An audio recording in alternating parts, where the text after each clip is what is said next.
All right. So thank you for coming. Today's session is on the new famous. And as someone who spent most of my career making people famous, I now work in the area of making brands famous, I guess you could say.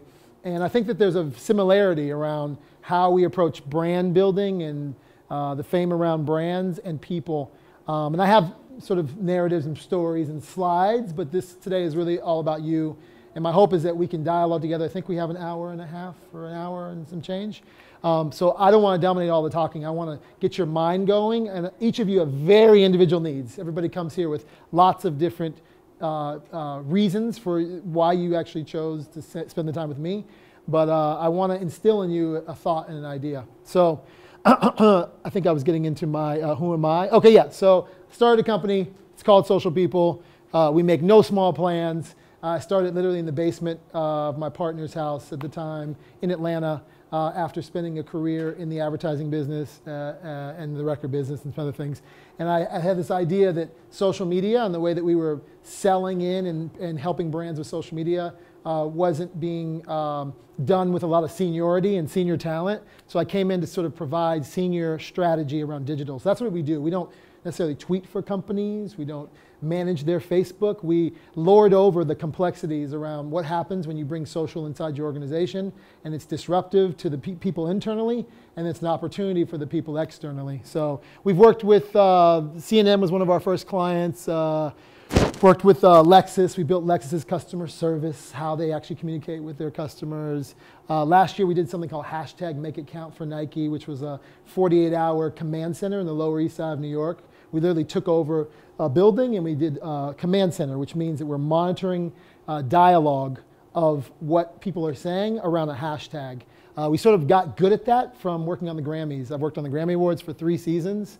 So we've actually done the very same thing for the Grammys. We drive tune in, we drive audience tune in by taking over Staples, building a command center, and literally finding all the hashtag Bieber Spain, hashtag Gaga, and literally finding communities through hashtags. And so we got really good at like identifying real-time communication, and so that's what we do. We just won Equinox. We're actually installing their own command center at Equinox, which is for those of you that don't know, it's a high-end gym in New York City and DC, Miami, so forth. So that's kind of what we do. This is what a command center looks like. This was the Nike command center. So we're hunkered down. We're there through New Year's Eve, the time when people really want to make changes in their life. And command center is a concept you'll hear me talk about. This is a corporate command center, but I truly believe that you need your own personal command center. This might have cost them hundreds of thousands of dollars, but for you, I can show you how to build your own command center that does functionally some of the similar things. This is the Grammys, blah, blah, blah. We did the same thing. Oh, Beats by Dre. I worked in the Olympics last year. I went to London, and we took over Soho House, and we actually built a command center at Soho House. And we actually did, if you saw me the other day, had these Jamaica Beats by Dre. We did like British Beats by Dre, Jamaica, China. We did customized by country, and we gave them to athletes. And we basically monitored dialogue around the world, around the Beats by Dre headphones. And we were at Shoreditch House, actually. And then we actually, after 5 days, the IOC shut us down, and they accused us of guerrilla marketing. And that's what they wanted, I think. And then Beats by Dre sales went up 110% after the Olympics. Because it was just amazing. You had athletes coming out of the water in their meets with these Beats by Dre headphones. But Panasonic was the official electronics head advertiser, so it was a big problem. Anyway, I like this stuff. This is what I get off on. So this is who am I, right? So I'm the founder of the company. I think I was getting to my background. So I started off, this is pre-dreadlock James. This is like a journey of my hair here. And my weight. I was fat James, right? Okay, and so I started off, I grew up in Silicon Valley. I had this career. I started off really, I wrote code when I was in 8th grade. I used to like make games in BASIC, and I went to high school across the street from Stanford. And I literally would play around on Stanford computers, watching other computers and sneaking into the library and so forth. And then I went to UCLA, and I had this opportunity to intern at record labels. And when I was growing up, I met this guy. He became my best friend, and he's Dionne Warwick's son. So he kind of like, his mom ushered me into this whole world of the record business. And so I learned about the old school of the record business, like what it really is like to be a legend and to be famous. So I spent time when I was young with Sammy Davis Jr. and Patti LaBelle, and Whitney Houston's their cousin. And so I was kind of in their family, and it was a great ushering of my mindset around what does fame look like? Like, how do you actually become a celebrity? And then I went in the music business after college, and I went to Columbia Records. I did marketing and artist development. So I didn't do anything about technology. This is 95, I guess you would, and people weren't really thinking about, unfortunately, Columbia Records wasn't thinking about Napster and things like that. So I was like the geeky kid from Palo Alto who was working in marketing and working hand in hand with artists. So I worked with the Fugees and Nas and Maxwell and Kenny Lattimore and Men in Black, Will Smith, all these acts. And I realized that no one really gave a crap about their websites. And so I was like, well, why don't we really tap into the audience? So I started using my artists and their fan base to tap into their audience to get insights. So that's where I got really possessed with content and celebrity and fame and all those things and where they come together. And I decided it was best for me to leave the record business. And I built this website that I was kind of farting around with on my spare time, whatever that meant. I built this website that basically was like what you would call a blog today. And I wanted to document what I referred to as the Geppettos of culture. I'm obsessed with the people who work behind the scenes of culture. So all my friends were like at NBA and MTV and all these, and we were all like making people famous, but I didn't really want to be in front of the scenes. I wanted to be behind the scenes. I enjoyed making people famous. This is a really important part of my story, by the way. I really enjoy being a Geppetto, right? The person who makes all the toys that the world plays with. And so I built this newsletter for my fellow Geppettos, right? Those of us that work behind the scenes, the thankless jobs of making celebrities, dealing with entourages and weed and chicks and all the crazy stuff that we would go through. I wanted to build that for the people in the music industry, for the people in the film industry, for the people in the sports industry. So I would basically read Hollywood Reporter, Sports Business Daily, Billboard Magazine, and you read a story about Will Smith, he signs a deal with Universal Records, and I would extract all the inside baseball information. What does that deal mean for his manager? And what about Charlie Mack, his road man? I mean, like I would give you all, only if you were in the business would you care about what I was saying. And I started with 300 email addresses. 300 became 8,000, 8,000 became 25,000, 30,000, 40,000. And I had what was basically like a blog or a newsletter.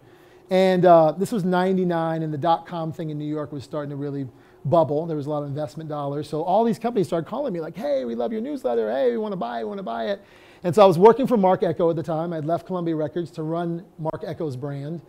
And I was like in a bidding war with my little newsletter that like my wife was telling me, go to sleep. What are you doing? Why are you working on this? So I sold this web property to a .com, and I became like employee 20. And I was like, what the heck? All my friends in the music industry are like, what are you doing? At the time, they raised $1 million. We went from 1 million to 12 million, 12 million to 36 million, 36 million to 40 million. Went from 20 employees to 320 employees in New York City. And it was just an amazing ride. And so in that ride, I learned a lot about, I learned a lot about a lot, but I learned a lot about, obviously raising venture capital and building brands. But I learned a lot about what was sort of the future would look like. This is 98, 99. So everything that we were doing then, I feel like is now coming to fruition now. But we basically went out and bought web properties. We bought personality properties. So we did a website with Muhammad Ali and Venus and Serena Williams and Q-Tip. And we basically built like an MTV of content around personal brands. And so it was an amazing ride. We went through the 40 million. We went bankrupt like all the other .coms. Here I was stuck with my little website in bankruptcy court. I'd hired 50 people there. I was on the cover of the Wall Street Journal. All these things happened, and I literally was like, what do I do?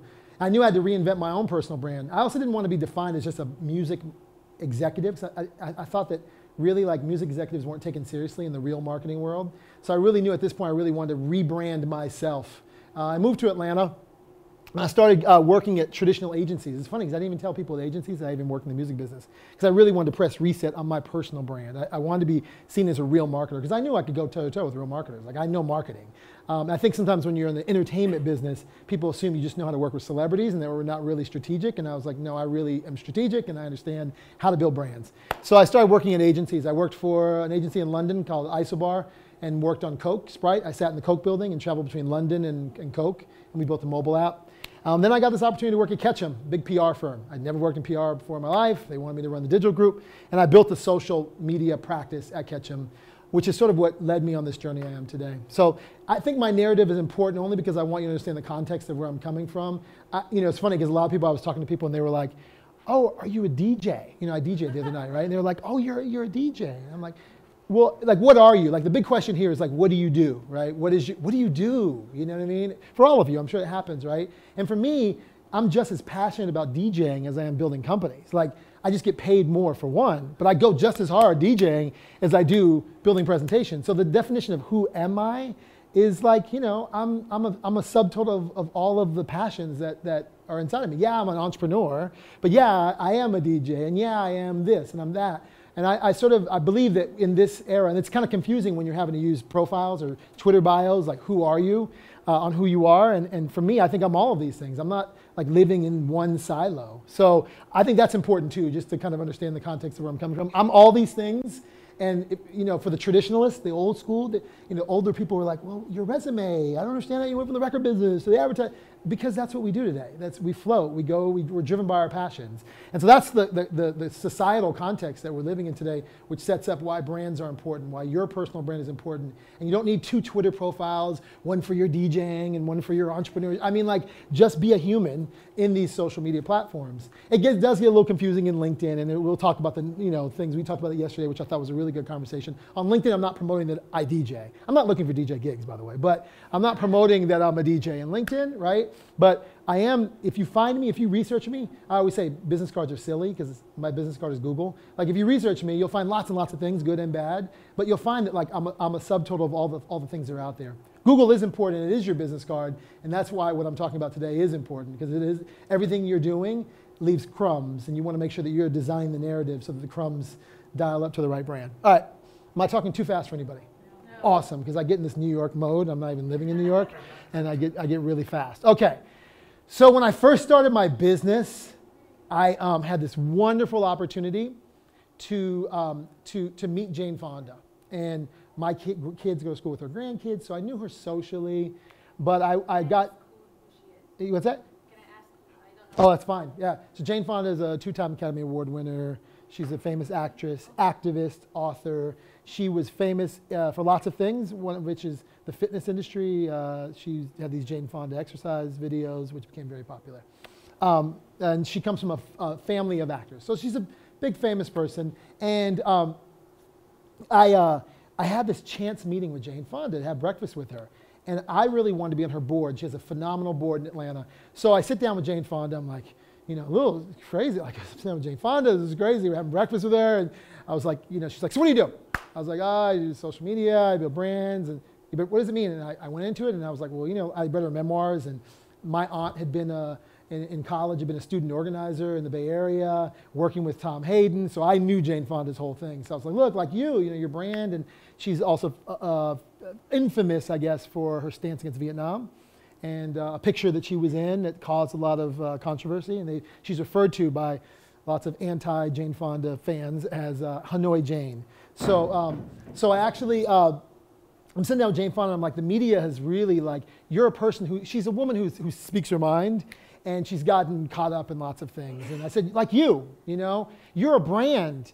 And she's 71 at the time when I'm having this conversation with Jane Fonda over biscuits. And I'm like, you're 71? You can own your brand. Like, you could really, and she's like looking at me like, she's like, I used Google one time. What are you talking about? I was like, yeah, you're going to do this play on Broadway called 33 Variations. Why don't you just have a dialogue with the community? And she's like, at the end of it, I was like scared. I was trying to get on her board. And like all of a sudden the conversation went to like Jane Fonda's brand. I'm like, damn, I'm telling Jane Fonda about her brand. And she's like, I like you, kid. I think you're amazing. I want to do this. And literally, at the end of the day, I went home, she went home, she wrote 12 blog posts. I kid you not. She literally went to New York City, did a play called 33 Variations for about 2 months, and first play in like decades that she had done. She literally was a blogging machine. I've never seen anybody work as hard as Jane Fonda in my life. She was blogging in between set changes. She would go in the audience and go, holy shit, Ted's here tonight. Go back, oh my God, how do my nanas look? You know what I mean? Like, she was literally on fire for social media at 71. And so I was like, wow, I'm just started, I was leaving Ketchum and just started my company. She kind of became our first client. And here I am with Jane Fonda fired up to take over the world of social media. And I just had her doing some interesting things. She was in bed. She hated Twitter. She's like, I'm not getting on Twitter. She's a very she's in your face person, okay? She's like, I'm not getting on Twitter. I'm not getting on Twitter. And I was like, look, it's the Academy Awards tonight. I think the people will be so excited if Jane Fonda did color commentary during the Academy Awards. So she's like, I'm sick in bed. So she's in bed in New York City, and she's like sending me emails, and I'm converting them into 140 characters. And she's watching the show, and people are going nuts. People are like, oh my gosh, Jane Fonda's giving color commentary of the Academy Awards. And she's like, whatever, this is stupid. She's like cursing me out the whole time. She goes on, the next day she has an interview on The View with Barbara Walters, and she's going to talk about the play, okay? And so she's literally in the parking lot, and I'm texting her like, look, talk about Twitter. Because they didn't have the validation back then. So people really didn't know, is it really Jane Fonda? Is it me? Well, it wasn't me. I was just converting the emails into tweets. And so I said, look, I need you to talk about your Twitter account when you go on the air. She's like, all right, whatever. So she gets on the show, and I'm like, I didn't think she would do it. She sits down, and the three ladies go, so what'd you think about the Academy Awards tonight? She's like, I did something I'd never done before last night. I actually Twittered the Oscars. And the lady's like, what? This is early Twitter. So they're like, what are you talking about? Yeah, I was watching the show, and I was tweeting along with the Oscars. It was boom, it went like that. Followers went up, it was crazy. It was like my own validation point from that period on. So it was an amazing journey with Jane. We went on and had other clients, but it was also for me a lesson in like big brand celebrity, big personal celebrity. So this picture is a moment. This was a moment where I started to think about personal brands on a whole new level and just generationally what it looks like. This woman is Lisa Nova. Lisa Nova probably is one of the first YouTube stars to really make a bunch of money early as a personal kind of brand. And she has millions of subscribers and millions of followers, okay? So Lisa Nova gets on her blog one day and goes, if I could have, on her vlog, I'm sorry, her video blog, she goes, if I could have lunch with anybody in the world, it would be Jane Fonda. And literally within 20 minutes, all of her fans were on Jane's blog. And the one place where Jane was like religious about answering and responding was her blog. If you want to reach her today, go on her blog, go in her comments, literally say, I met James today, he's amazing, and then she'll respond back to you. So she calls me and she goes, I think I want to have lunch with Lisa Nova. I'm like, how do you know? I know Lisa Nova is. How do you know she is? She's like, her fans are all over my blog. I'm like, all right. So I get on Twitter. I find Lisa Nova within 20 minutes. I grab Lisa Nova. I'm like, look, I'm going to be in LA. Jane has moved to LA. She wants to meet you. She's freaking out. She's like, okay. So I go, one condition, you bring your camera. So she brings her camera, and we go to Jane's house, and we sit down, and we do a 2-hour interview with Jane Fonda with this random woman named Lisa Nova. And Jane's talking about doing acting lessons with Marilyn Monroe and her problems with her weight and her relationship with her in the middle of it, she's kind of like, who are you? Like, how'd you get in my house? Jane's like it sometimes. Like, what are you doing? Who are you? And so Lisa goes, I'm Lisa Nova. I came to Hollywood trying to make it as an actress. Wasn't working out. So I just turned the camera on myself and I started doing Sarah Palin parodies and all this funny stuff. And I built a brand. And Jane's looking at her like, what? Like, how many people watch your videos? She's like, I don't know, 5, 6, 7 million. She's like, oh, you're the new Hollywood. I'm the old Hollywood. And I sat in the corner and I was like, wow, this is crazy. That video that we did, you can watch on YouTube, is like at 800,000 views, 700,000 views. It's just amazing, day-long kind of these two people. But they began to love each other in this video. So that really led me on this exploration of what do brands look like for just regular Joe Schmoes when you're not Jane Fonda, when you're just me, when you're just you, when you're just out there trying to build businesses or start movements or do things. What does it look like, right? How do you actually shape that? And I realized if Lisa Nova could come to Hollywood and build a brand, that regular people are probably doing similar things. Now CAA and William Morris are representing people like that. But what I'm watching is that yoga teachers, when we work with Equinox, they're building their brands. Pilates teachers, spin teachers, SoulCycle is this phenomenon in New York City, and people are, I'm addicted to like my SoulCycle instructor, right? Because she's a brand, right? And so there's this new era that we have this opportunity to build brands, and they're using digital, they're using a connection point. When I get off the SoulCycle bike, my SoulCycle teacher sends me a tweet because I've tweeted her, and she says, how was it today? How was everything? And she's talking, it was just the craziest thing. The other day I went to SoulCycle in New York, and by the time I walked in, because I'd been tweeting about it, the instructor who I didn't know was like, oh, Jenny from LA says hi. I'm like, what? This is crazy. Like, how'd you know I did a spin class with her like 3 weeks ago? We're all building these brands. We live in public. If you've seen that documentary, one of my favorites, we live in public. We live in the public eye. And so people are really using the brands and using the technologies, using the platforms to build their brands. So that's my Lisa Nova story. This was weird. This freaked me out. Shit. right? So I'm literally walking in Costco, and this guy says, saw at Key Influencer, that's my Twitter name, at Costco with his beautiful wife. Didn't say anything, got influencer struck. I was like, wow. But you know what? This actually happens to me. Not like this, but like either someone comes up to me in an airport. I know you. I read your tweets. And to be honest with you, as someone who liked to make people famous and was behind the scenes, I got a little weirded out over this over the last 3 years. And this is the reason I'm talking to you, is because I have like gained this fame, right? I've gained this like new famous that I want to talk about, but I don't really want to be in.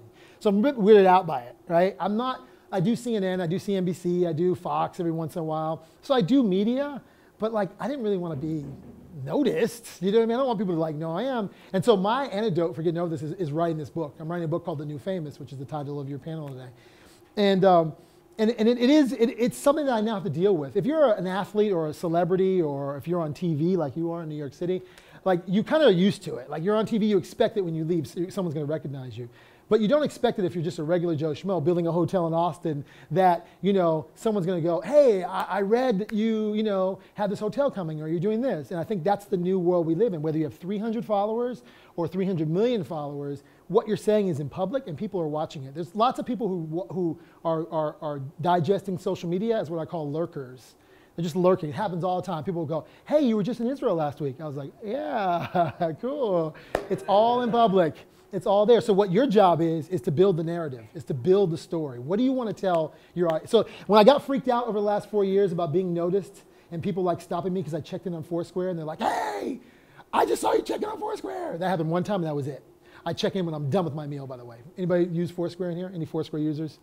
Foursquare. You can check in to a location using GPS. It tells your followers where you are, which is crazy. I did it one time and this guy ran up to me and was like, hey, I just saw you checked in at Chipotle. I've been trying to reach you. Like, that's it, one time. But think about it, I'm not Jane Fonda, so I don't understand the rules of engagement of being a celebrity. So I'm like, yeah, hey, I'm thinking, who cares? Like, who's really reading that I'm meeting at Chipotle?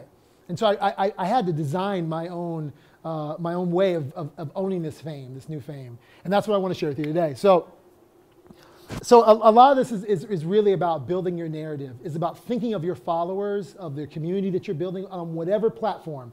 Could be Facebook, Twitter, LinkedIn, whatever. What's the narrative that you're telling? What are you telling the world? What does it look like? Let's start, and we'll get into this. What does your bio look like on your Twitter page? What does it look like? Do you have the egg? Let's start with that. Or do you have a photo? Eggs are freakazoids and porno stars. But photos are real humans. So at least if you're in this room and you don't have a photo, let's start with that. I'm not going to assume everybody has a photo. I'm not going to assume everybody's at the same level of social media. At least get a photo, okay? And at least have a bio that's interesting and tells me something about you. And I'll show you my bio and go through kind of my thoughts around bios. But whether it's Twitter or whether it's your blog or whether it's things like About Me, which we'll get into, give people the crumbs to be found. We were having a conversation yesterday about LinkedIn, and I think about it like this, because we were talking about LinkedIn and how you're found on LinkedIn. I think about it like reverse engineering into the story you want to tell. So you reverse engineer. You go, okay, if people are searching Austin hotel, I'm stuck on you, sorry. If people are searching Austin new hotel owner, like where does your name come up in search, and how are you found, and how do you manipulate the spider a bit so that you're the end result of a search? That's the way I think about reverse engineering into searches. Time management is critical. It is overwhelming. Everything I'm saying to you is going to freak you out because you're like, I don't have time, I have all these platforms. I'll help you with that. Okay, so we're going to talk about social media, and we're going to define social media. I went to her blog. I can't see what the comments are. I wanted to say I met James today. There's no comments in? I'm looking for it. Okay, she's no longer our client. So I'm on her board now. Let's define social media, just so we're on the same page. I'm going to start with the basics. Social media is really people online having conversations. So the platforms are going to change. I think LinkedIn, Facebook, Twitter are here to stay. I think some of the other platforms will move in and out, and I use them interchangeably. But it's not about the platforms. It's about the dialogue. When I think of social media, it's not just YouTube. It's the YouTube video and then the comments. It's your Facebook post and then the comments. The meat of the lobster, I like to say, the real richness of the data is in that conversation. And you should be creating conversations, hopefully. So social media is like a town, like a street, right? Many of you maybe grew up in a town where you knew the baker and the butcher and the ice cream lady, and they knew you, they knew your parents, and that's kind of the way I think about social media. It's like a street where you kind of know people and you're kind of known, and if you're using it properly, you start to use it and you start to see your followers, similar followers who are retweeting you. I like to think of Twitter, for those of you that are, maybe you're using Twitter and some of the things I'm saying to you right now are like kind of foreign because you're like, well, I use it, but I don't really understand. I like to think of Twitter as like a cocktail party, okay? And it's like if you came to my house, you wouldn't walk in, and I was having a party and I invited you, Asaf, over, and I said, I'm having this party, come by tomorrow. You wouldn't walk in and be like, hey, it's me, Asaf, it's all about me, this is what I do for a living. You would actually go in the kitchen and engage in a dialogue. Oh yeah, cool, I like that band, yeah, it's cool. And then maybe you go in the living room and you say, yeah, I agree with you on what's going on, and your politics are off, and yeah, you suck, or whatever. You would actually go around, you may never talk about what you do for a living. That's kind of the way Twitter works, right? It's not about you going and walking in the party going, hey, it's about me. It's about going, yeah, I agree with you, totally, sure, and those things happen through things like retweets. So retweeting someone is the same way of going, yeah, yeah, like you read something on my Twitter that says, New York Times article, blah, blah, blah, blah, blah. You retweet that article and you put your own commentary. That's the same thing as you being at my house and going, yeah, I saw that movie, that's cool. Adding your own context to it. So when you think about Twitter, if you think about it as a cocktail party, it'll help you manage the conversation. Most people get on Twitter and go, what do I do? There's no instruction, right? It's like they build these tools without instruction manuals. So they go, what do I do? Well, you engage, and to engage means not sounding like it's all about me, or I want to tell you all about what I'm doing, I'm opening a hotel, I'm doing this, it's about, I'm interested in your dialogue. So finding people, following the right people, all those things are critical, and I'm going to help you manage that. The power, and this is the one that scares the bejesus out of all my clients, the power to define and control a brand is shifting from the corporations and the institutions to individuals and communities. It's about the people. It's the power to the people. It's about us as individuals. Even as consumers, I'll get a little consumery right now, brand consumery. But like we own the power. We are brands and we own the power. Funny story, I was qualifying for Diamond on Delta, and I was having this flight, and it was this amazing day, and I was like, yeah, this is a big deal for a traveler, right? I'm like, I'm qualifying for Diamond. Like, my life is going to change. They're going to, right, that's right. They're going to have my own plane or something. What happens at Diamond? I don't know. But more importantly, I'm like, I'm an entrepreneur. I built this thing with no funding. Like, I built this company. Like, and so I'm traveling from Paris to Atlanta with my wife, and I'm like, I'm qualifying for Diamond. You know what I mean? So like, so I said to her, I was like, yo, I'm gonna tweet Delta, and they should throw me a freaking parade, right? So I send a tweet to Delta, and I say, at Delta, I'm qualifying for Diamond, I'm an entrepreneur, you guys should throw me a freaking parade, right? She's like, shut up, go to sleep. So I go to sleep. In the middle of my flight attendant wakes me up with a bottle of wine, Mr. Andrews, we hear this is your Diamond qualifying flight. So I'm talking smack to my wife, like, yeah. We get off the plane. Why are there 5 red coats with a sign and balloons, and they paraded me through Hartsfield Airport. And it was great. Amazing. Loved it. I had a picture I was going to show you anyway. But I wrote a blog post that said, customer service is why I'm in a monogamous relationship with Delta. And listen, let's gamify this a bit. Delta knows that I work in social media. They probably use something called Clout or something like that. They were smart enough to do surprise and delight, right? They delighted me. But I'll tell you this, I am loyal. I spent a lot of time and I've been going to Dubai a couple times, and like they always want to fly me Emirates Air, and I'm like, no, fly me Delta. They're like, really? I'm like, yes. I mean, I'm brand loyal to Delta. Like I fly Delta as much as I can, but also because I know Delta's listening. So when I have challenges with food or things, I hit Delta and they take care of it. And that's the new brand we live in. They know that, good or bad, I'm saying things about their brand, so forth. So you're the power. You're the power. Okay, it's always on. It's really what I like to refer to as now media. Social media is instant access. It's now. So when you're thinking about building your brand and your narrative, it's actually, it's like when Jane Fonda would take these crappy pictures at the Golden Globe Awards with Liza Minnelli and you could barely see what was going on. I didn't mind the choppiness. It was like she's in the moment. And like how amazing is it that she's taking a picture of Liza Minnelli in the gifting suite together, picking out gifts. I think it's about instant access. I think it's about taking advantage and seizing the moment right then, right there, and not obsessing over the content. Now there are moments when you should obsess over the content and what it looks like, but I think in this era of like fast-moving conversation, so Instagram is a great example of that. Take the photo, get it up, get it out. I mean, you filter it, right? Play around with the filters, but most importantly, don't try to become a professional photographer. Think about what is the story I'm telling. And what I love about social media is whether it's through text, video, or photos, each of those mediums give you an opportunity to tell a story. A picture says everything. I took a picture at the wall the other day, and it was like, people were like, oh, it was like my most popular picture. People were like, whoa. And I also wasn't telling people I was in Israel, so I just put up the picture of the wall. They were like, okay. And then all these things happen, and people were coming out of the woodworks. But just little things. I'm building a story. I'm telling small little details of what I'm doing. Now media, really important. So content is the lifeline of the ecosystem. You want to be thinking really like an editor-in-chief of your personal magazine.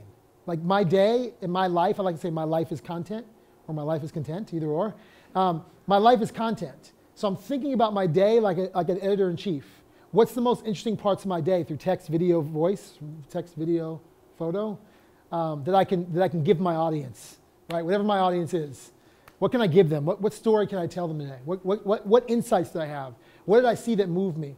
And what do I want to share, and what should I not share, right? Like there's lots of things I want to say, like, oh, that was screwed up, or that was messed up, but you don't share all those things. And I've been victim, like everybody makes mistakes. I've been victim of like trying to be an activist in Twitter when I probably shouldn't have been an activist in Twitter. I had a bad day with racism in a town, and I shared it, and it became a famous story. Google me, it's all out there.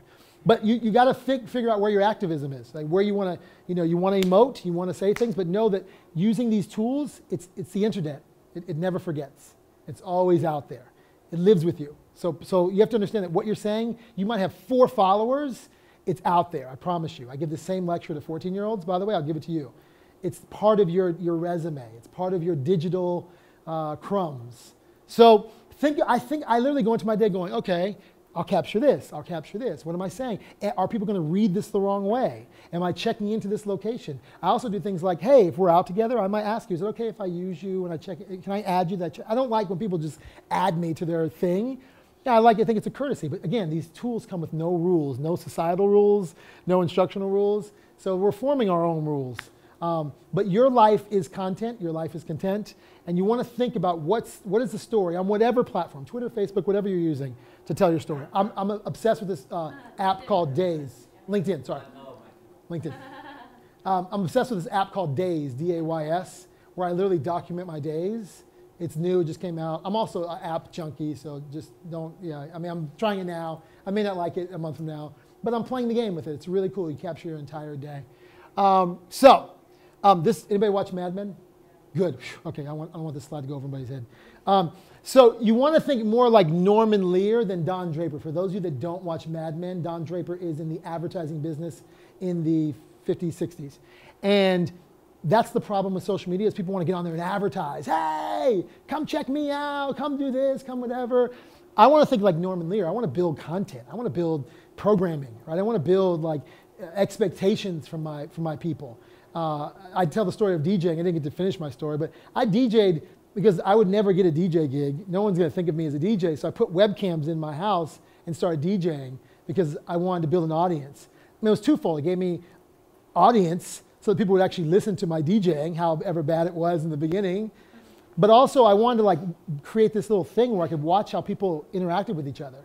It was amazing. It was really amazing. And it helped me. I had a rule. You could not talk about social media or my company or anything. There was no business talk in my DJ room.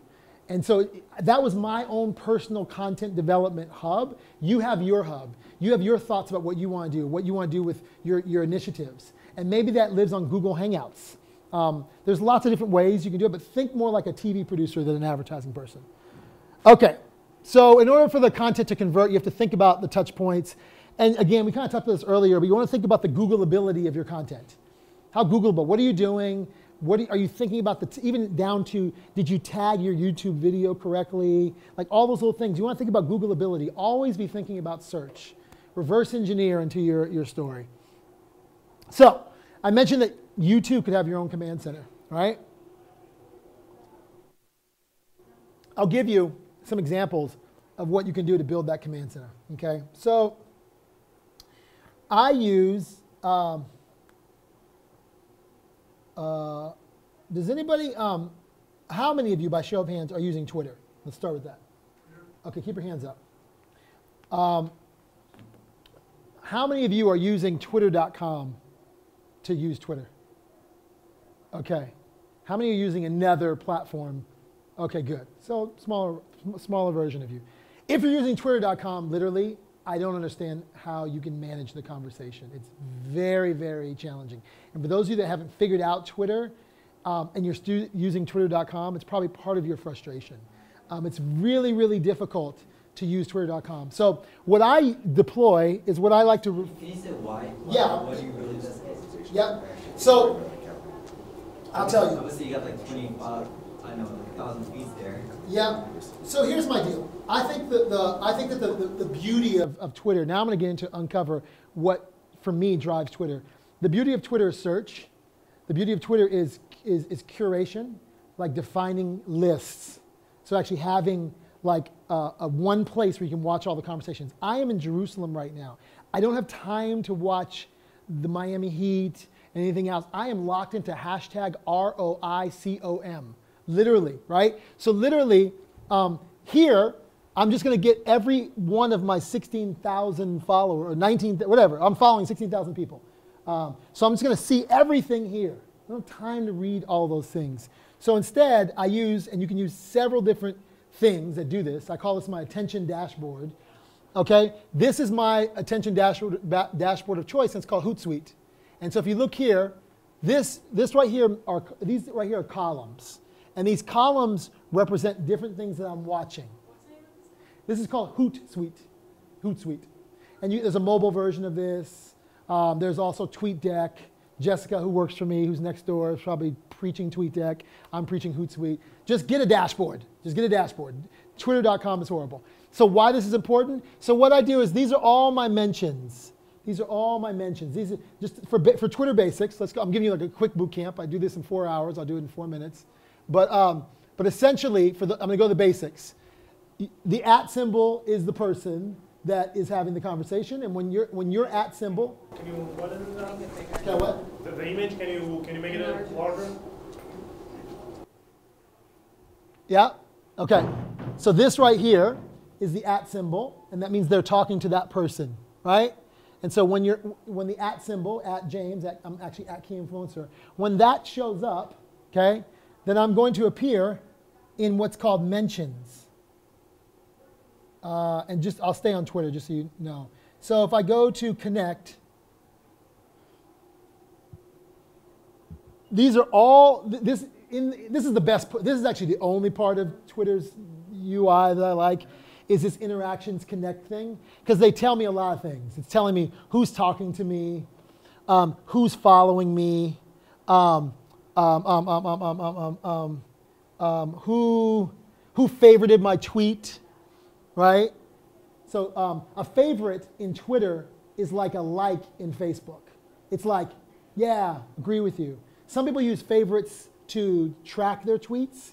Other people use favorites to go, I see ya. You know what I mean? It's kind of like, hey, you know. And so here I get all of my favorites and so forth. In TweetDeck, you can get that. In Hootsuite, not so much. But the only reason let me get back to the basics. The only reason I really, really come to Twitter is for what I call back-end administration, okay? So this is where I go and I go, I can go in here and I can go, how many followers do I have? And again, let me make sure I put this out there. This is really important. I should have said this from the beginning. It does not matter. The number of followers should not be your goal. The number of followers, of how many people following, should not be your goal. Your goal should be, are you engaging your followers? Whether you have 1 million, 2 million, 30, whatever. I have whatever. I'm humbled that one freaking person follows me, first of all. I'm like, you care about what I have to say? Like, I'm really humble. I say this I've been on Twitter 4 years. I'm still saying the same thing. I'm humbled that when I see people follow me, I'm like, oh, but now because they have all these systems where these bots are out there and you get followed and unfollowed and people are trying to gamify it. Now I don't get as humble because I'm like, oh, that's part of a spam thing. But I really do, honestly. If anybody followed me, I think it's wonderful.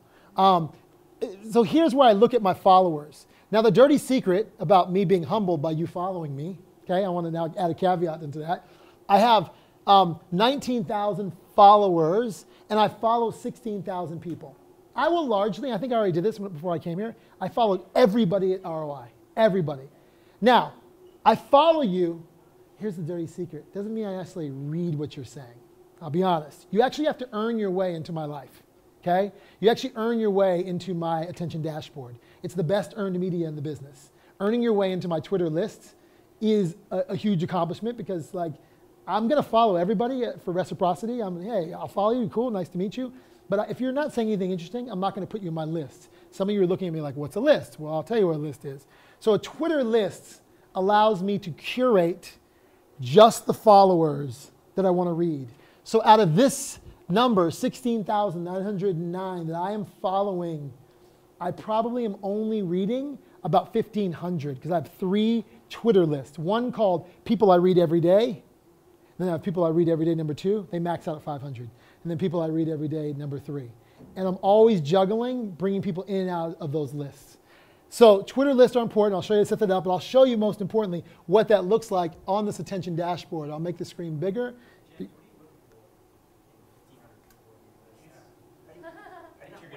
like only 1,500. No, it's like, oh, they said something interesting. I'll put them. I mean, it's not like that deep. I'm just as busy as you are. Yeah. So here's the deal. So great question. So so if you look here, I've decided to follow these people. I'm not reading every tweet. This is really important for you guys to know this too. I'm not reading every tweet, and neither are your followers. Nobody's sitting there watching every tweet that you read, like, oh, holding their breath, waiting for your tweet. I hate to break it to you, okay? And for that reason, you can tweet the same thing 3 times in a day, different ways, because it's like CNN. They're going to broadcast the news about Syria at 9 a.m., 11 p.m., 11 a.m., 12 through 3. They're going to change the language around.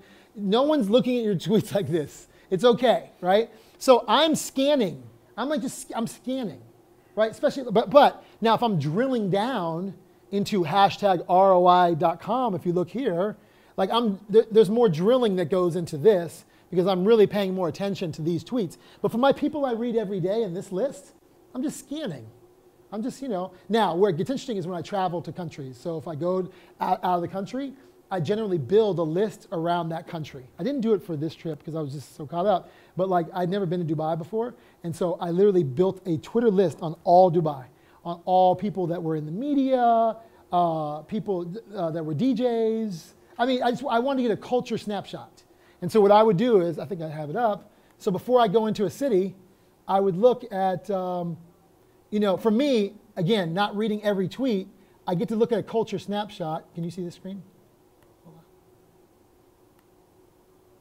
So the great thing about this, by the way, is there's like, when you have your screen, there's like, you could have like 8 different things going on, right? 8 different verticals. Now, I don't always have 8 different verticals, but today I do. This right here is just Dubai. It's just people in Dubai. So I'm just watching, what are they talking about generally? What are they saying? What's the tempo? What's the news story? I know when there's an earthquake.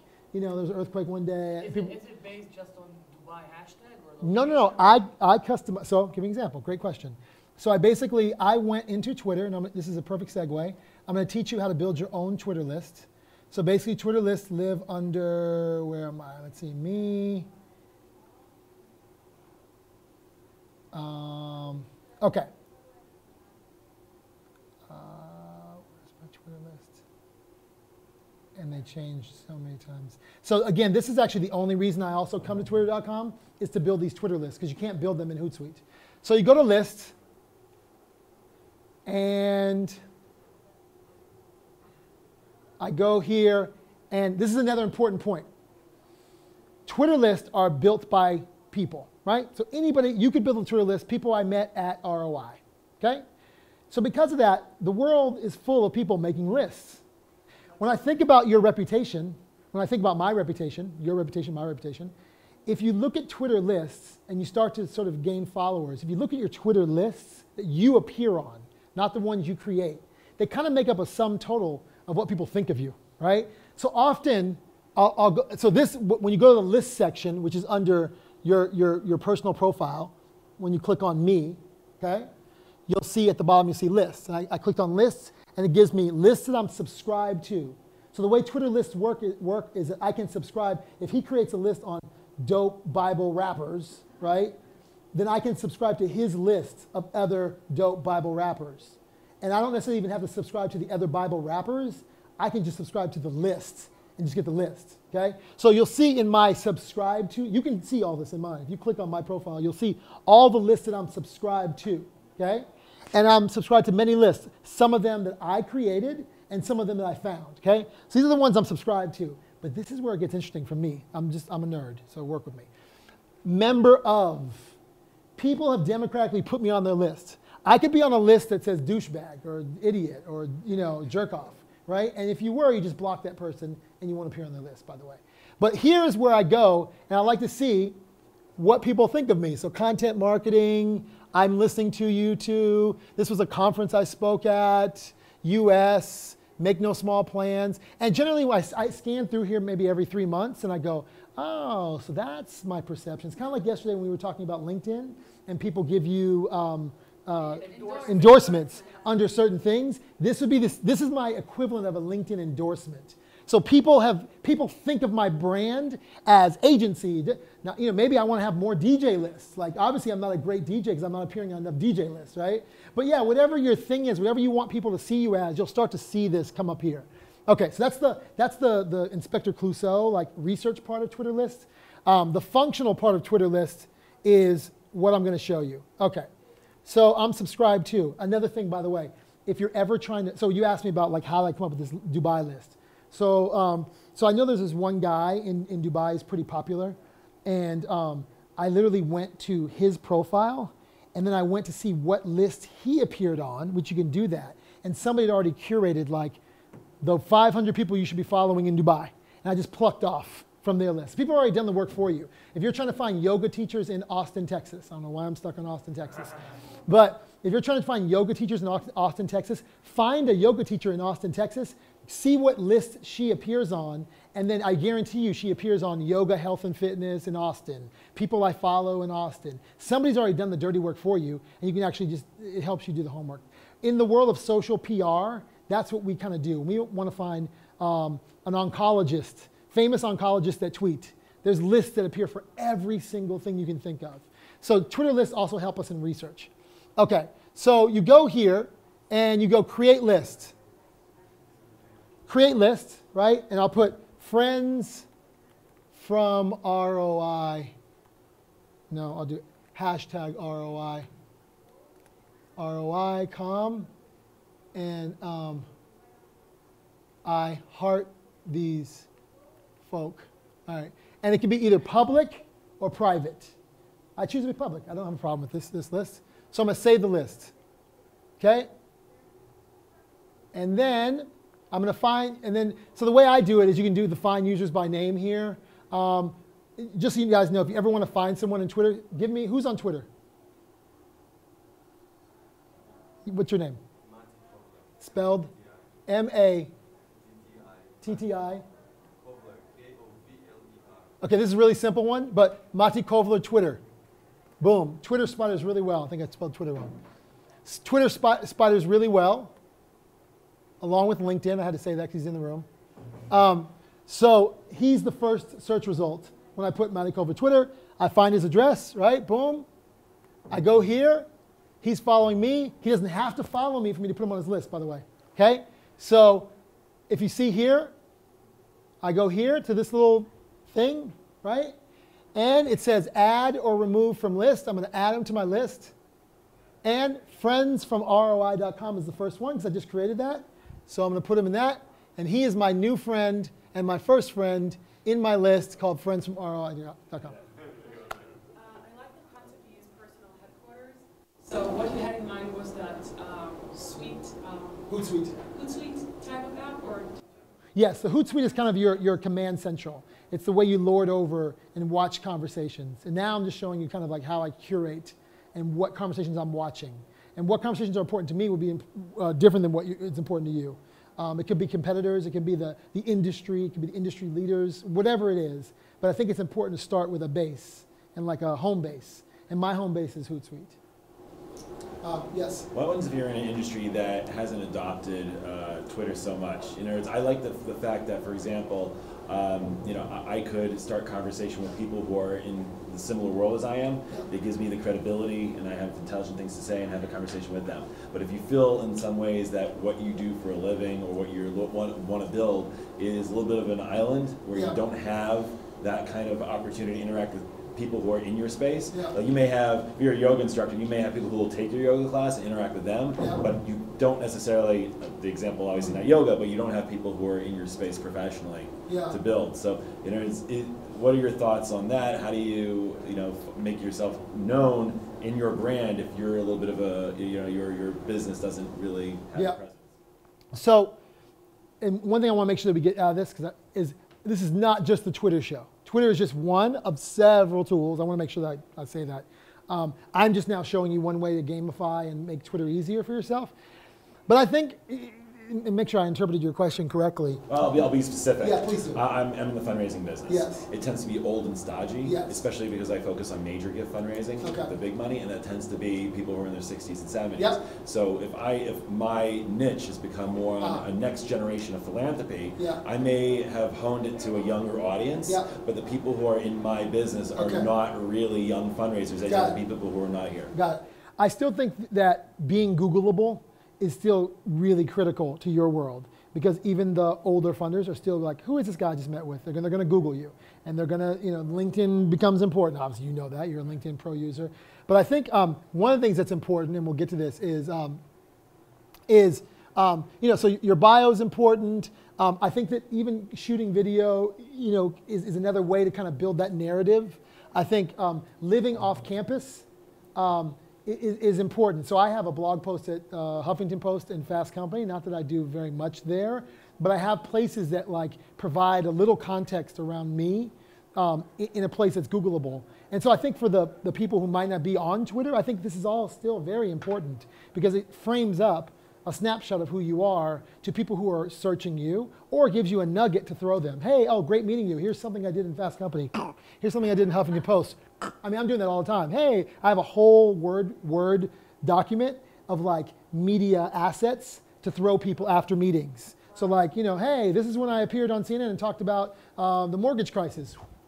Hey, oh, great meeting with you today. Yeah, I want your business. Hey, here's this. And I create all these little content nuggets, and I just throw them around like little Nerf footballs, like all day. Like, and I have one file, and I keep all my little media assets in one little media folder. And then whenever I meet with people, you know, I kind of, and now the other thing that you could do, which I actually, now in your world, I built my own. So if you go to my Twitter profile, you know, the problem with Twitter is in your bio, it's 140 characters. Can someone give me a time check? Tell me. What time are we stopping? 11:30. It's 11:30. We have time. Okay, go. How much time? 12. Okay, go. So this right here, cool, good. So bios. We talked a little about bios. I want to just give you a quick snapshot. My bio is a mix of personal, a little bit funny, kind of-ish, bragging a little bit, you know, and then like, if you want more, you can click on jamesandrews.tv. So it says digital comms transmedia strategist. I'm obsessed with transmedia. It's kind of a term of using social media and TV together. It's kind of the collision between social and TV. So I purposely put transmedia in there because people are searching for transmedia as a term. So that's why I put that there. And I put hashtag transmedia because it's coming up in search. Inside your bio, you reference, like you send them to somewhere else? Yeah, you'll see. Digital comms, transmedia is here because I want people to find that in search. Founder of Social People TV, that's my company. Ebony Magazine Power 100. DJ and beat collector. If you're into music, you kind of know what that means. You know that I'm a music head. Former record label executive. But the most important, to your point, is jamesandrews.tv. This right here allows people to get a bigger snapshot of my profile, my brand. So I set up my own personal username so that if you want to know more about me, you actually can go here. And this is actually where my media assets live too. So if you really wanted to like do this, and again, I built this for the sole purpose of just having a place to send people, to give you a bigger bio, to talk to me about speaking, whatever. and your thing is going to be different than mine. But the point is that Twitter can't hold all of who you are in 140 characters. So this is my additional references. Does that make sense? Now, if you don't want to build a website, and you can use this, about.me. Anybody using about.me? Any about me people? Nice. Okay, cool. So about.me gives you the ability to build for free your own like little bio thing, okay? So my about me, it's about.me.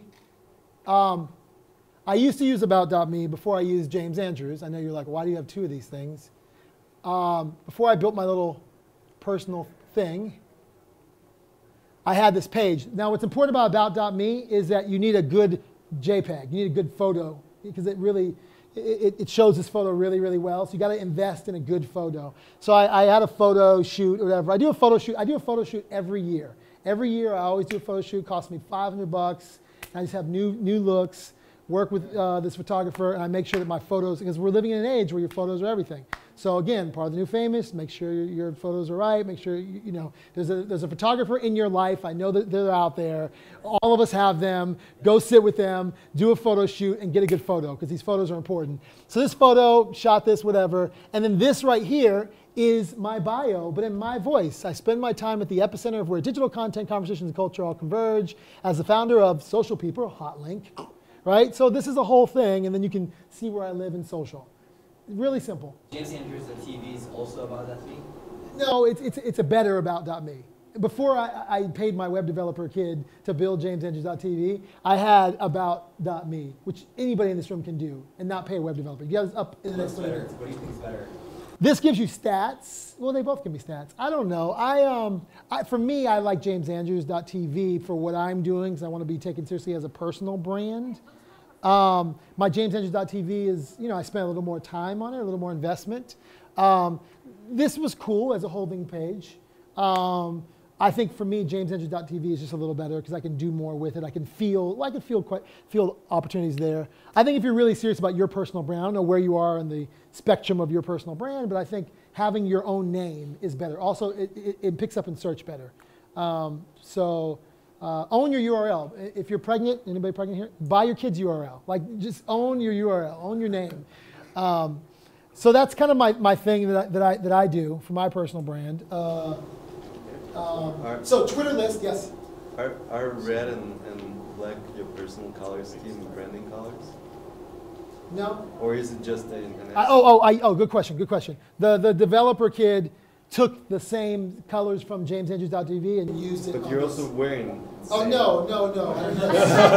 It's crazy. We need not that crazy. I do have some fresh Nikes in my room though with some red laces. That's pink and salmon. That's more. All right, that's not pink. That's not red. That's salmon. All right? That's Psycho Bunny pink. How much do you invest in maintenance of like the bios on LinkedIn, Twitter? Oh, a lot. I'm always updating my bios. Always. Something you put in the beginning. No. Because life is changing, things are happening. I'm investing in my Twitter bio. I'm moving things around. You know, I was named to this Ebony magazine thing. I thought it was cool. I wanted to put that in there. You know, I'm always thinking about like wordplay. I'm always reviewing. Yesterday when we were in the LinkedIn session, I'm looking at my bio. I'm like, okay, yeah, that's still accurate. Always. Because life is changing. Things are happening. Your interests change, new accomplishments, things happen.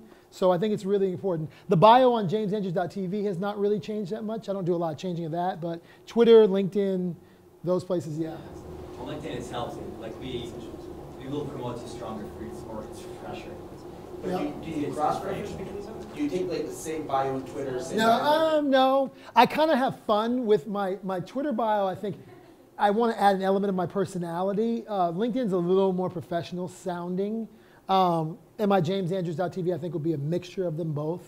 I think I kind of took a different voice in my about.me, which is more personal. I also don't like to take myself too seriously, and I want you to, like, I've done a lot of things, but I don't want you to think like I'm just going to sit there and brag about all these things I'm doing.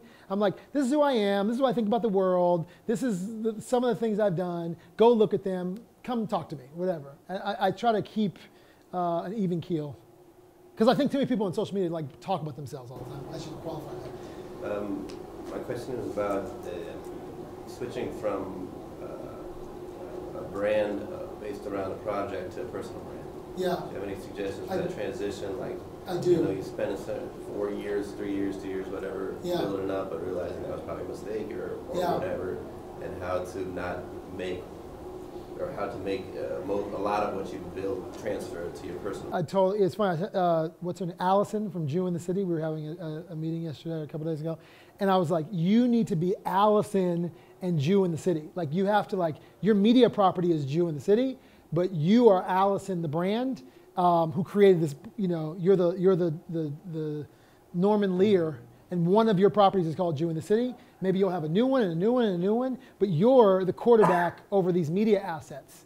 And so my personal point of view is, and this might be one size fits all for everybody, but that you are the brand architect, and you're the human and the person behind it, and you have all these projects that you're kind of producing. So I really believe in that. I think it's challenging. You've already probably invested time in one thing to figure out like what your voices are, and we could talk one-on-one more about your situation. But yeah, so that's kind of, hopefully that was helpful for you.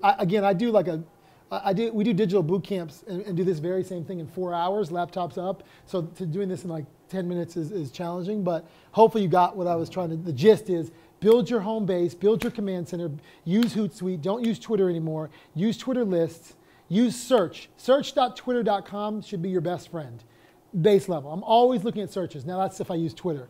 In Hootsuite, by the way, I can use my Hootsuite search. I can go here, and I can go into search, and I can say Israel yoga. I don't know. I'm stuck on yoga. Maybe because I didn't get to do yoga today.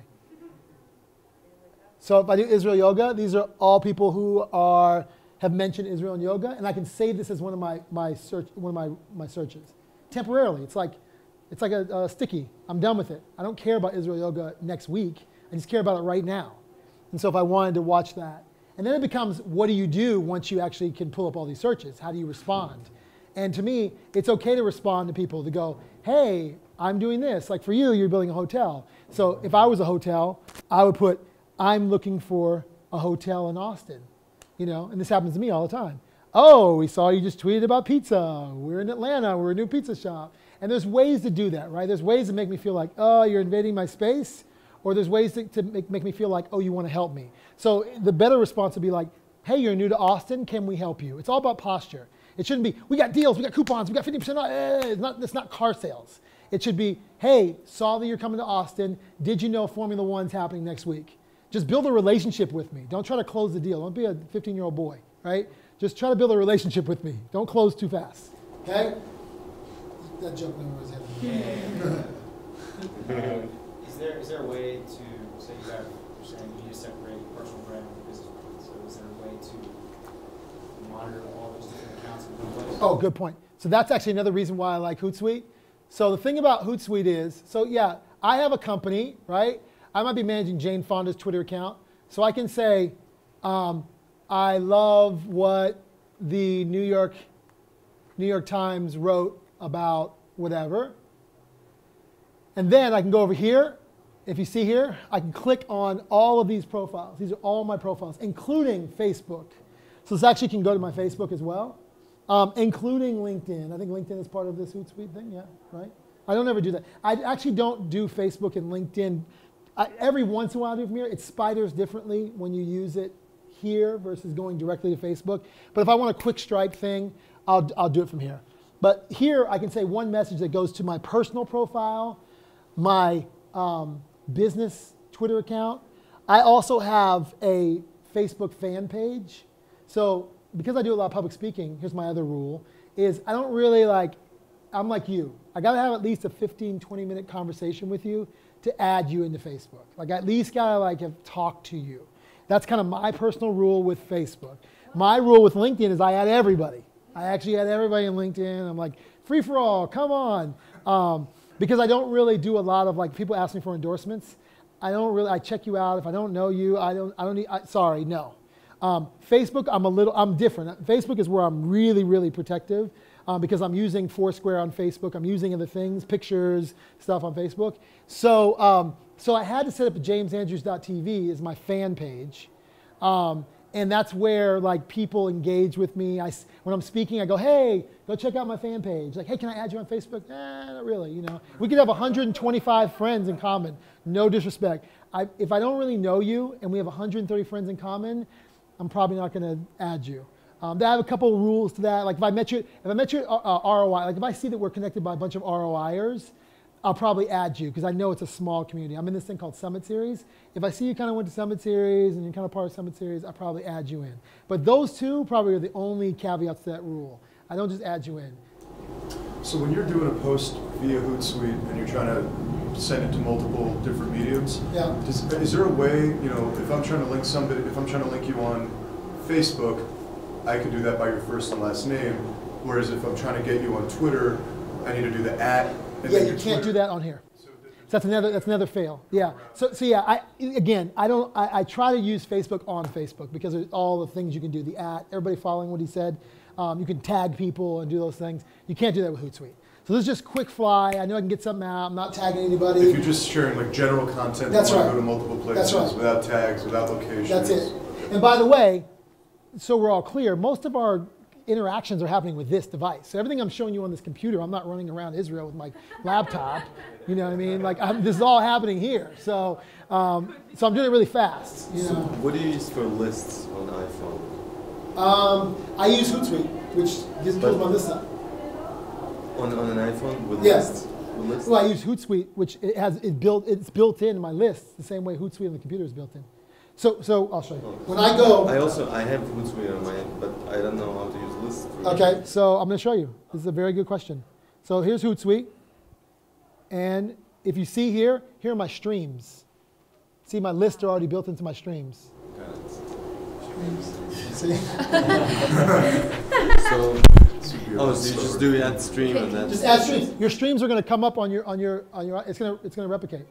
So my life is in streams. I'm living in pockets. Let's ask questions because we're winding down 15 minutes. I want to make sure you guys have time. How do you differentiate between Twitter and Facebook? What goes on Twitter, what goes on Facebook? Like how strong is that? What are the strengths between each other? In my world, I'm going to speak of my world, okay? Because I've now curated this Facebook thing and you got all the girls I kissed in 8th grade and my mom's friends. And I kissed a lot of girls in 8th grade, I know. And then like my mom's friends and then like people I work with. No, yeah, my point is because it's this big melting pot of just a bunch of stuff, I'm not like, I try to not talk as much about like business things and I don't, you know, I might say I'm in Israel more personally, who do you know in Tel Aviv or things like that, but like I'm kind of like doing thought leadership in Twitter. Twitter is more like thought leadership. But it's not necessarily a rule because I use exactly. Facebook as like my my thing. Exactly, that's my. It's all how you design your own personal thing. Like we were talking yesterday, he's like, if I haven't had a 30-minute conversation with you, I'm not adding you. And so therefore, he has X amount of followers. I have 3,000 people in my LinkedIn. And so I also go to LinkedIn. When I want full maximum coverage on like a post, I'm hitting Facebook, Twitter, LinkedIn, my fan page, everything. I'm going full on nuts. And so it just depends on what the content is and who I want to receive it and how I want to be perceived. I also link my LinkedIn and my Twitter, which some people don't do. I personally link my LinkedIn and Twitter. So if you link your LinkedIn and Twitter. Yes. Yeah, you can. So all my tweets go to LinkedIn. Yeah. And I'm okay with it. But my brand is, I don't really, if I'm talking about DJing, I don't care if you put that in my All my Instagram goes into Twitter now. Yes, Instagram. Well, I think of Twitter as a railroad tracks. And I mean, in much way, Facebook and LinkedIn, they are railroad tracks that other apps sit on top of. So I use Who's Here? What's it called? In LinkedIn, like when I get to a city, who else is here? I can't remember what it's called. It's an app, I don't know. And when I get to a city, it actually automatically updates my LinkedIn profile that I'm in Israel. Yeah, I can't remember the I'll find in the app, but yeah. So it hits that. And so. Can you, a few questions. One, hit on number 4 and number 5. I don't know if you've hit on them. I haven't. And then the other thing is who to follow on Twitter. I know some people said it's better for you to have more followers than people you are following. It shows that you're exclusive. And then the last thing is you made a note about headshots being around 500, which I totally agree with. But what do you think is a good price range for someone to be doing your web.tv profile or other things along that line? Because I've been talking to some people lately who are not just graphic designers, but they're also people who claim to be Twitter pros, and that range it just totally runs the gamut. Okay, I'll try to answer those questions. So 4 and 5, live off campus. I find opportunities, and I don't have a lot of time, but to blog on other people's blogs or other people's sites. Like, your world is here, but maybe you have an opportunity to be a guest columnist in something else. Seek those opportunities. And I'm going to switch gears to just blogging. I had this conversation with somebody in this room, maybe not, I don't know. No, it wasn't in this room. Speaking, I speak, if your thought leadership is not just online, it's offline. I find all opportunities to speak, whether it's 8th graders at a high school or South by Southwest. And I was talking to a guy who was like, I really want to build my brand and my profile. And I was like, well, what are you doing? He's like, well, the PR person in my company, they don't really push me out there for things. And I was like, own it. Go to the JCC and tell them, I want to talk about digital media, whatever your thing is. Like, own. And it just helps your craft the more you speak. The more you're up here having to do this in front of you people, it makes it easier, because I've done this in front of 300 and 400 or 40. And I think it's really important that you find as many opportunities as you can to speak. That's 1, check. 2, live off campus, content. Content should live other places than your world. Like, figure out opportunities for you to blog. It doesn't have to be Huffington Post and Fast Company. Although it's really easy to get a Huffington Post column for a lot of you in this room. It's just a username and a password, right? It actually is not that deep. Honestly, I have a username and a password that says Huffington Post, and like, it's only going to make the home page if I like push some buttons and call some people, or it's very popular. So anybody can kind of get a Huffington Post. That's a dirty little secret about Huffington Post. Everybody in this room probably get a Huffington Post column. Fast Company is always looking for expert bloggers. And they might be maxed out now. I'm an expert blogger. You certainly can take my place. I'm a shitty blogger. But yeah, definitely, like, there are outlets for you to blog. People are always looking for content. Take advantage of it. Go out there and get your content out. It looks better that I have a post on Huffington than just my jamesandrews.tv. It means something to somebody. Whatever, I can care less. But Huffington Post means something to somebody. So I generally reserve my HuffPo pieces for like my big thought leadership pieces. Same with Fast Company. Muck the Rack. Well, I say that because there's something called Muck Rack. I really like this. Muckrack.com. And basically, I can go in here and I can find journalists. I'll be honest with you. I'm appearing on TV these days. I'm appearing in articles, Inc. Magazine, Wall Street Journal. A lot of these things are coming through DMs. They're coming through, direct messages, through Twitter. They're literally like, hey, would you want to appear? The Boston bombing happened. Do you want to give us some commentary? Sure. I get called by Fox all the time. Where are you, James? I'm in London at the Olympics. Okay, go here. We want to get your commentary on social media and its use in the Olympics. And so I'm going, and all of it's happening through social media. But this is sort of, Muckrack is a way to kind of proactively reach out to journalists. It's actually where they all live in social media. Or is it also niched? I think they have niche. I don't know. Don't quote me. Muckrack, M-U-C-K-R-A-C-K, Muckrack, M-U-C-K-R-A-C-K. So it's a good place that you can go buy network. They have all the journalists, most popular journalists, but all these journalists are on social media. Like, you have no excuse. And they're show producers, showrunner. I mean, like, all these people. I know the showrunner at CNN, and like, I'll DM her like, hey, I'm thinking about this thing. What do you think? Cool. Can you be here at 8:30? Boom, I'm on. It's like, it's happening like that. Like, I don't need a PR person. I mean, I do basically PR, but like, I think that the whole notion of PR is changing and evolving. And if you have a story, like, don't wait on your PR person. Like, take that shit. Sorry. So Muckrack is one way to do it. I also believe in this thing that my friend Peter Shankman created called HARO, Help a Reporter Out. You guys know Peter Shankman? Anyway, yeah, so Peter Shankman created this thing. And basically, it's an email that goes in my box. It's called Google Help a Reporter Out. And you'll get a sign up. But this is what it looks like when you sign up for it in my email box. So I know it's probably hard to read. Let's see if I can make it bigger. Okay. So these are all stories that journalists are looking for. Affordable Care Act, business and finance, entertainment, calling all frugal people for the hit TLC show Extreme Cheapskates, whatever. Married moms using eBay as a career or sideline moneymaker, Woman's World. Are you the family member of a murder victim, national TV? So journalists post their stories up here, and you go and go, hey, I'm an expert in philanthropy and fundraising. Boom, bam, doom, done. And the prices for web.tv designers, et Oh, cetera. sorry, okay. Okay, cool. The prices should be WordPress. I mean, mine is WordPress.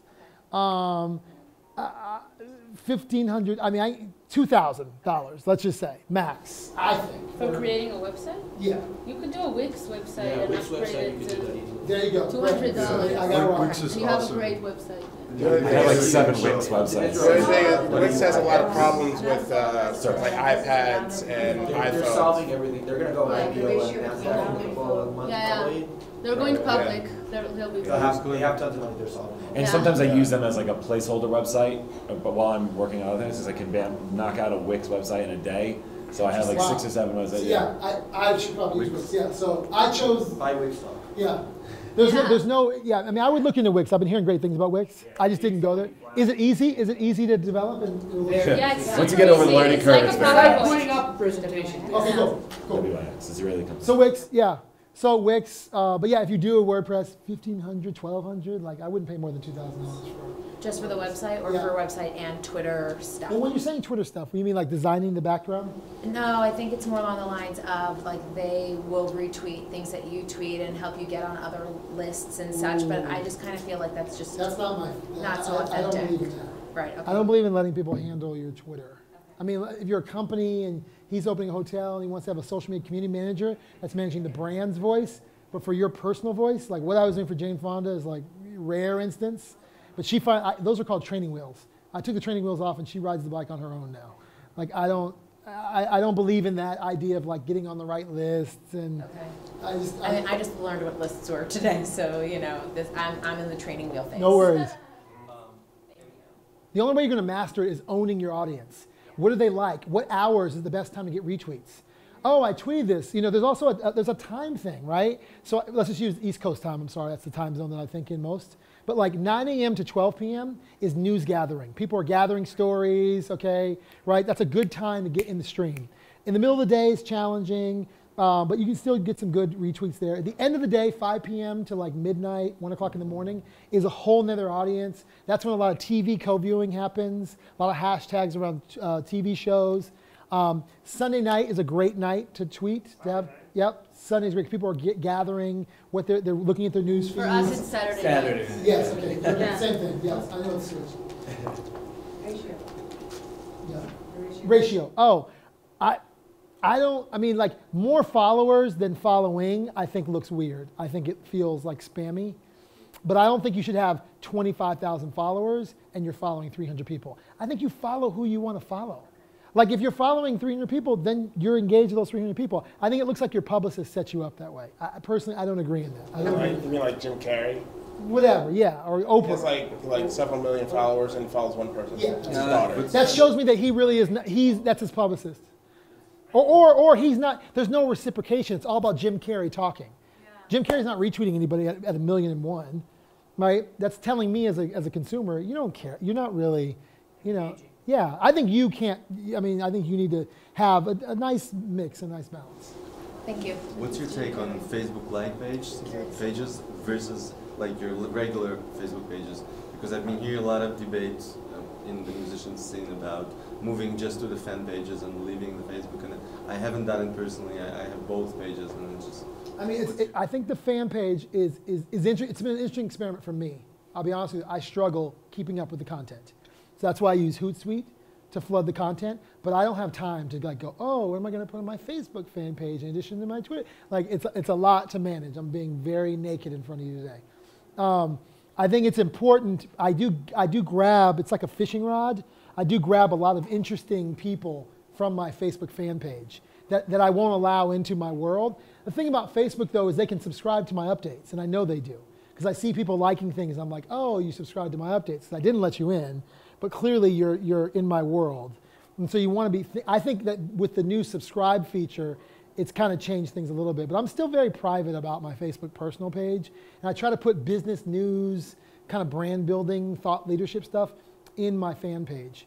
That's for my personal brand. I try to clean, I'm trying to do an even better job of cleaning up my personal page.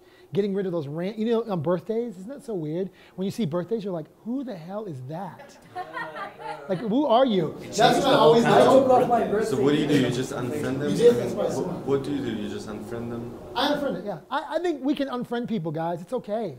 Like, it's, I don't think there's a problem with unfriending people. I unfriend people, sorry. At the same time, there's nothing, if you're in any kind of sales type of job, there's nothing better than when you see that it's their birthday, and instead of commenting on there, you call them up and say happy birthday. That's right. And they're like, how the shit did you know my birthday? Right. And they don't have no idea this context, so they love that stuff. Yeah, I think to be one of 5,000 happy birthdays on my wall, you know what I mean, on my birthday, it's like, yeah, I'd much prefer someone go, hey, happy birthday. I have a question. Yes. Are you cleaning your Facebook page for your intimacy, like for your personal needs, or for your brand? Because I think a lot of Israelis use Facebook as you use Twitter because we're not advanced enough in Twitter. So a lot of, we use, and I'm also struggling. Do I want Facebook to be a public tool, or do I want it to be like an intimate place with friends?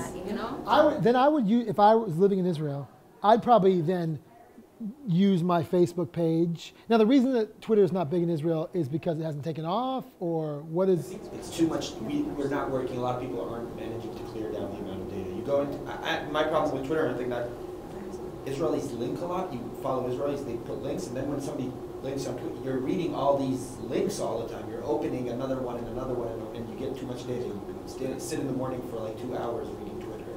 If you want to stay on Twitter. I really just think it's a matter of time. It's just, this is time. I don't think Twitter will Facebook catch on took a in while to Israel. catch up here. We'd be the same. You can't limit Israel to 140 characters. That's it.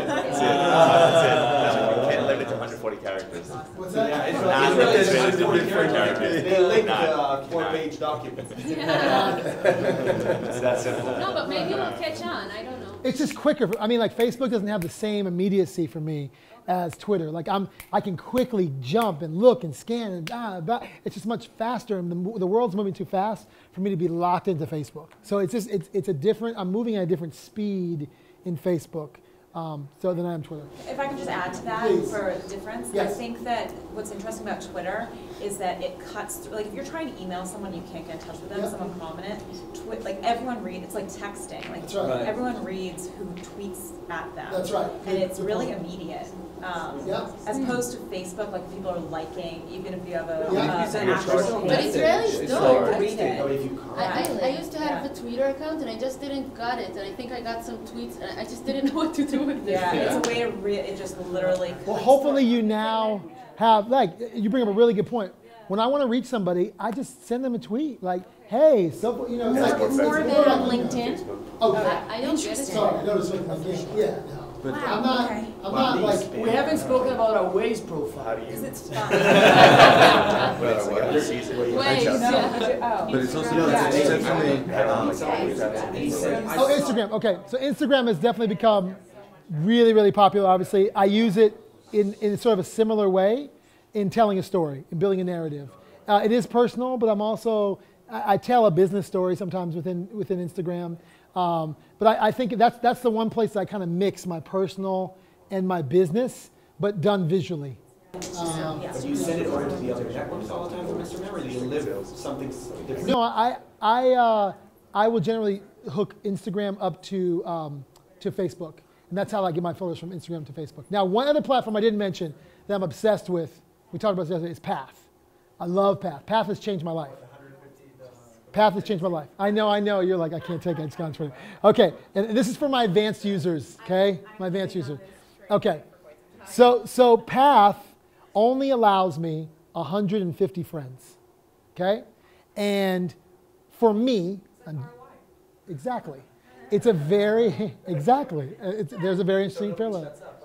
Exactly, but here's what Path is. Path is the one place, because it's only 150 and I don't accept anybody in. I mean, I promise you, no disrespect to anybody in this room, I probably wouldn't let anybody in this room on my Path. That's, like, we've got to know each other, it's been great. I'm probably not letting you in on Path, right? And because it's a one place where I'm really like sharing things. Seth is in my Path. Seth is my only person in my Path, I think, that you would know. You know, like it's a place where I'm like talking about things. And because of that, the people I follow are really transparent. And so you, my Summit Series friend, like it's probably like a lot of my Summit Series people are in here, but like this is where I really, really emote. Now, the great thing about Path is if I want to just stay Path only, it's actually become a hashtag that we use in Path. If it's Path only, it's like private, like don't mention this outside. But then there's also a feature where you can post on Path and then go to Facebook or go to Twitter or go somewhere else. So I want to bring this up because I think societally, I think from a culture standpoint, as Facebook got to 1 billion, it's about smaller, nichier, deeper. So the one part I do love about Facebook are the private groups.